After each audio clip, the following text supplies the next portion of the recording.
क्या कभी आपने सुना है कि कोई अपराधी जो महिलाओं के साथ गंदी हरकत करने, किसी आदमी की हत्या करने जैसे जघन्य अपराधों का दोषी हो, वो जेल से जब चाहे बाहर निकल आए, जब मर्जी हो छुट्टी पा जाए? कभी 20 दिन की छुट्टी, कभी 40 दिन की, कभी बर्थडे मनाने की, तो कभी पार्टी करने की, कभी गाना रिकॉर्ड करने की, कभी सत्संग करने की। मानो जैसे उसके लिए जेल कोई जेल नहीं, रिजॉर्ट हो, जहां से जब मन किया बाहर आ गए, भजन किया, वीडियो बनाया, तालियां बजवाई, सरकार सिस्टम को अपने जूते की नोक पर रखा, और ये रिपीट होता रहा, रिपीट होता रहा, रिपीट होता रहा। यकीन होगा आपको? नहीं होगा शायद पहली नजर में, लेकिन राम रहीम के केस में यही हो रहा है।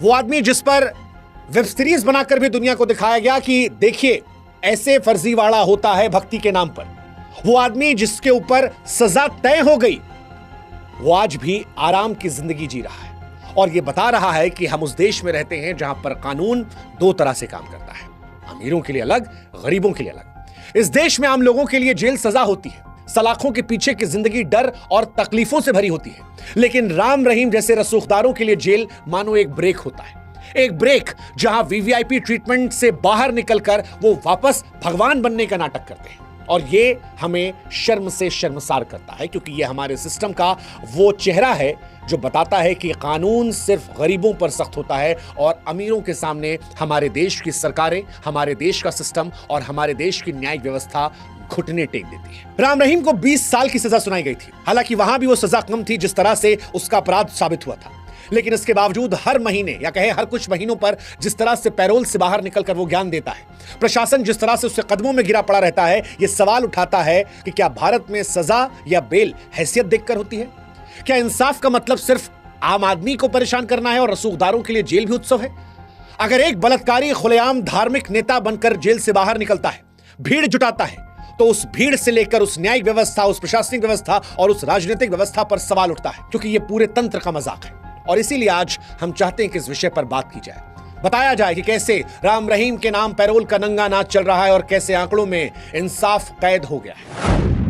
साल 2017 में जब गुरमीत राम रहीम को 2 साध्वियों के साथ बलात्कार और एक पत्रकार रामचंद्र छत्रपति की हत्या के मामले में 20 साल की सजा सुनाई गई, तो उस वक्त देश को यह लगा कि नहीं, इंसाफ है, देर से ही सही लेकिन इंसाफ है। लेकिन असली चेहरा तब सामने आया जब पैरोल नाम का सर्कस शुरू हुआ। आंकड़ों के जरिए बताते हैं।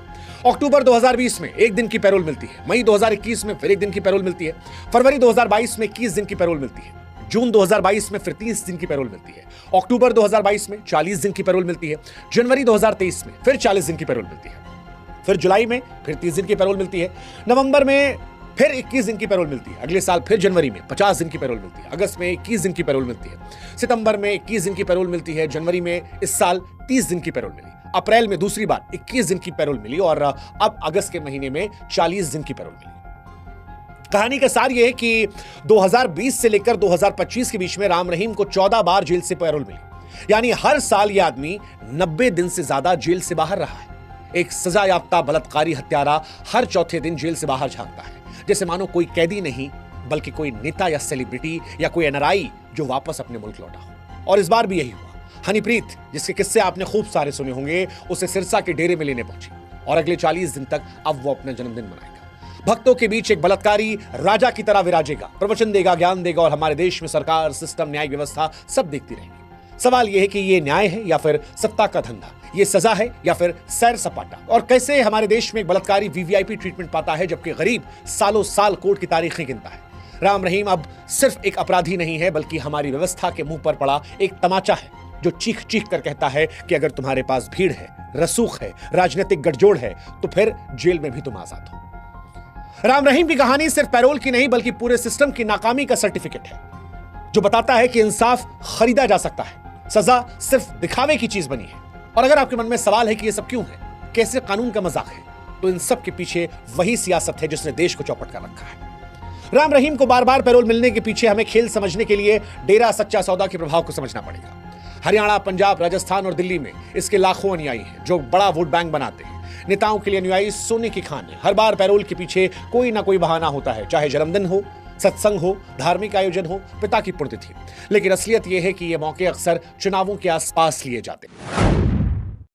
जैसे जनवरी 2024 लोकसभा चुनाव से पहले 50 दिन की पैरोल, अक्टूबर 2024 हरियाणा विधानसभा चुनाव से ठीक पहले 20 दिन की पैरोल, जनवरी 2025 दिल्ली विधानसभा चुनाव से पहले 30 दिन की पैरोल।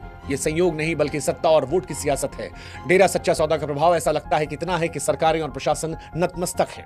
वो जेल से बाहर आता है, सत्संग करता है, अनुयायियों को धर्म और सेवा का पाठ पढ़ाता है, लेकिन ये कोई सेवा नहीं बल्कि नेताओं के लिए वोट बटोरने का हथियार है। और ये अफसोसजनक है, शर्मनाक है। ये भारत का एक घिनौना सच है जिसे हमें आपको स्वीकारना होगा। और समाज के तौर पर जो लोग इनके चरणों में जाकर नतमस्तक हो रहे हैं, उनसे भी हमारा सवाल है कि जो अपराध उन लड़कियों के साथ हुआ था, जो अपराध उस पत्रकार के साथ हुआ था, यही अगर आपकी बहन, बेटी, मां या आपके भाई के साथ हुआ होता तो भी क्या आज आप नतमस्तक होते? सजायाफ्ता व्यक्ति को आप भगवान बनाकर रहते? इस देश में आम आदमी के लिए जेल एक बुरा सपना है। छोटे मोटे अपराधों में सालों तक जेल में सड़ना पड़ता है। जमानत के लिए ना पैसा होता है, ना वकील, ना रसूख। जेल से बाहर आने के बाद समाज उसे हिकारत की नजर से देखता है, लेकिन राम रहीम जैसे लोग जेल को अपने डेरे का गेस्ट हाउस बना चुके हैं। वो बाहर आकर प्रवचन देते हैं, अनुयायी स्वागत करते हैं, सरकारी तंत्र खामोश रहता है। पंजाब हरियाणा हाईकोर्ट ने भी इस पर कई बार सवाल उठाए। 2023 में कोर्ट ने हरियाणा सरकार से पूछा था कि क्या राम रहीम को दी जाने वाली पैरोल की सुविधा जो है अन्य कैदियों को मिलती है। जवाब में हरियाणा के तत्कालीन मुख्यमंत्री मनोहर लाल खट्टर ने कहा कि इसका आचरण अच्छा था, अच्छे आचरण वाले हर कैदी को पैरोल का हक है। लेकिन क्या वाकई सभी कैदियों को इतनी बार आसानी से पैरोल मिलती है? जवाब आप सब जानते हैं कि नहीं है। यह सुविधा सिर्फ रसूख वालों के लिए है। राम रहीम के अपराध भी कोई छोटे मोटे नहीं है। 2 साध्वियों का बलात्कार किया था, पत्रकार की हत्या की थी, डेरा मैनेजर रंजीत सिंह की हत्या में सजा हुई। ये अपराध इतने गंभीर हैं कि कई लोग कहते हैं कि उसे फांसी मिलनी चाहिए थी। फिर भी बार बार वो जेल से बाहर निकलता है और सिस्टम कुछ भी नहीं बिगाड़ पाता। न्याय का दोहरा चेहरा राम रहीम केस में सामने आता है। भारत की न्याय व्यवस्था एक तरीके से कहें तो एक्सपोज हो जाती है, दोगलापंती नजर आती है। इससे साफ दोगलापंती और क्या देखेंगे कि एक गरीब आदमी को छोटी सी चोरी या झगड़े के लिए सालों साल जेल में सड़ाया जाता है। जमानत के लिए उसके पास न पैसा होता है, न सुनने वाला। वहीं राम रहीम जैसे लोग जिनके पास अपराधों की लंबी फहरिस्त है, बहुत लंबा चौड़ा बायोडेटा अपराध का है, उनके लिए जेल मजाक है। यह अंतर सिर्फ कानून का नहीं बल्कि नैतिकता और इंसाफ के सिद्धांतों का भी अपमान है। पुलिस जानती है कि रसूख के सामने उसकी कोई औकात नहीं। अदालतें सजा सुनाती हैं, लेकिन सजा को लागू करना कानून और प्रशासन का काम है। और यही सरकारें हैं जो वोट बैंक के लालच में अपराधियों को छुट्टी बांटती हैं। राम रहीम का केस इस बात का जीता जागता सबूत है कि भारत में सजा अपराध देखकर नहीं बल्कि औकात देखकर की जाती है। यह अफसोसजनक है, दुर्भाग्यपूर्ण है और यह भारत की न्यायिक व्यवस्था का एक घिनौना सच है। राम रहीम का बार बार आना, बार बार मैं कह रहा हूं कि उस सड़े गले सिस्टम का सच है जो आम आदमी को इंसाफ के नाम पर उम्मीद बेचता है, रसूखदारों को छूट देता है। ये वही सिस्टम है जो अदालतों में तारीख पर तारीख देता है, लेकिन बलात्कारी हत्यारों की वीआईपी एंट्री होती है।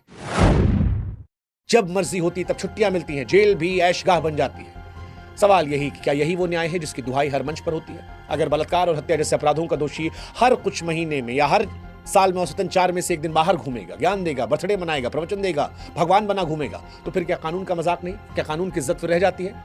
राम रहीम जैसे लोग इस बात के जिंदा सबूत हैं कि भारत में कानून की किताबें सिर्फ गरीबों के लिए। असल खेल वोट बैंक का है, पॉलिटिक्स का है, उसके पीछे असर का है। अगर आपके पीछे भीड़ है, अगर आपकी एक आवाज पर हजारों पागल ऐसे हैं जो हाथ उठाते हैं, तो आप चाहे जो कर सकते हैं।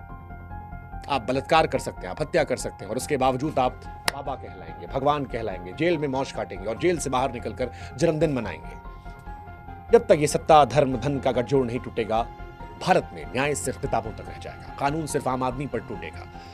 राम रहीम जेल से नहीं निकल रहा, वो हमारे सिस्टम की लाश पर खड़ा होकर मानो ठहाके मार रहा है और सवाल पूछ रहा है, क्या यही कानून है? राम रहीम का बार बार आना आज हमें एहसास दिलाता है कि हमारी न्याय व्यवस्था की कमजोर तस्वीर है, प्रभावशाली लोगों को हर नियम से ऊपर रखती है। क्या कोई व्यक्ति जिसे अदालत ने खुद सूचिया, बलात्कार, हत्या जैसे गंभीर अपराधों में दोषी माना है, वो कैसे बाहर आ सकता है? क्या यह सजा राम रहीम जैसे लोगों के लिए एक औपचारिक प्रक्रिया है?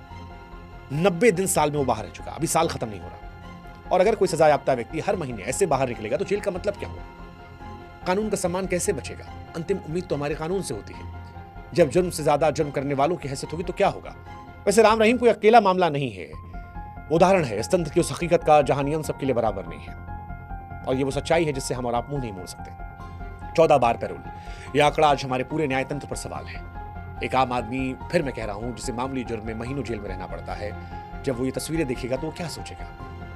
क्या ये न्याय है या सिर्फ दिखावा? अगर देश को वाकई न्याय की राह पर ले जाना है तो सबसे पहले उन पर सख्ती जरूरी है जो नियमों को अपने लिए बदलवा लेते हैं। जेल का मतलब सजा होती है, ये संदेश स्पष्ट होना चाहिए, चाहे अपराधी कितना प्रभावशाली हो। जब तक कानून की भाषा सबके लिए एक नहीं होगी तब तक लोग भरोसा नहीं कर पाएंगे, और जब भरोसा उठता है तो व्यवस्था सिर्फ नाम की रह जाती है। इंसाफ इंतजार करता है, नारे लगाने वालों से नहीं, सवाल पूछने वालों से आज सवाल है। सवाल ये कि कब तक चुप रहेंगे? कभी ऐसा दिन आएगा भी जब कानून वाकई में सबके लिए बराबर होगा। राम रहीम जैसे लोगों को देखकर लगता है नहीं। दुर्भाग्यपूर्ण है ये, लेकिन समस्या ये है कि इसके लिए जिम्मेदार सिर्फ शासन प्रशासन नहीं है, इसके लिए जिम्मेदार हमारे आप जैसे वो लोग भी हैं जो जानते हुए कि इन्होंने क्या घटनाएं की हैं इन्हें भगवान बनाते हैं। जब तक अंदर से हम नहीं सुधरेंगे तब तक ये ऐसे ही बलात्कार करके घूमते रहेंगे। जब तक आप इनके वोट की ताकत नहीं बनेंगे, जब तक आप इनके लिए झंडा उठाना बंद नहीं करेंगे, जब तक आप इनके लिए तालियां बजाना या इनके कहने पर किसी भी राजनीतिक पार्टी को वोट देना बंद नहीं करेंगे, तब तक ये ऐसे ही आपके साथ ऐसी घटनाओं को करके सियासतदानों से, जेल प्रशासन से, कोर्ट कचहरी से अपने लिए रास्ता निकाल लेंगे। अगर आप चाहते हैं कि कानून सबके लिए बराबर हो तो उनको बदलने से पहले हमें समाज के तौर पर बदलना पड़ेगा। नहीं तो देखते रहिए, आनंद लीजिए। आज किसी और की बहन बेटी है, शायद आप खामोश हैं, कल को शायद आपकी होगी।